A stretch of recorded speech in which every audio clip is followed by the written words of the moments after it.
आहुति हमारी प्यारी सी बिटिया ये हमें कुछ सुनाना चाहती है। क्या सुनाएंगे मुझे भी नहीं पता, पर मैं चाहता हूँ ये जो सुनाए वो आप भी सुने। राम क्यों पूजे जाते हैं? राम इसलिए नहीं पूजे जाते कि उन्होंने कौशल्या की कोख से जन्म लिया।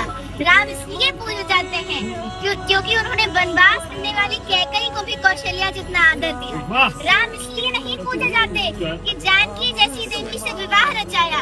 राम इसलिए पूजे जाते हैं कि समाज द्वारा ठुकराई हुई अहिल्या जैसी स्त्री को भी उन्होंने देवी कह के बुलाया। राम इसलिए नहीं पूजे जाते कि दशरथ जैसा चक्रवर्ती सम्राट उनका पिता है। राम इसलिए पूजे जाते हैं कि जिसे पुत्र की तरह वो अपने हाथों से मुखाग्नि देते हैं वो एक बूढ़े पक्षी जटायु की चिता है। राम इसलिए नहीं पूजे जाते कि उन्होंने सोने की लंका जीत ली। राम इसलिए पूजे जाते हैं कि अपनी अयोध्या के लिए, अपनी मातृभूमि के लिए, अपने बाहुबल से जीती हुई सोने की लंका उन्होंने त्याग दी।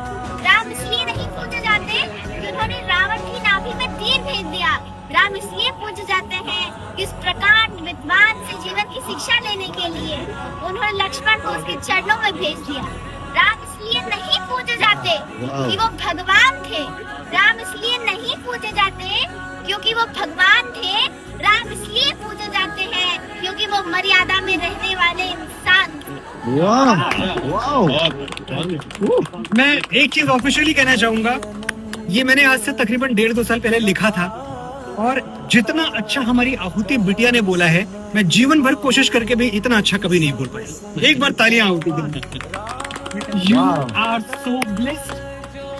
राम इसलिए पूजे जाते हैं, बिल्कुल ठीक है जो तुमने बोला, लेकिन इस देश में बेटियों की पूजा भी इसलिए की जाती है क्योंकि तुम्हारी जैसी बेटियां हैं इस देश में। खुश रहो बेटी।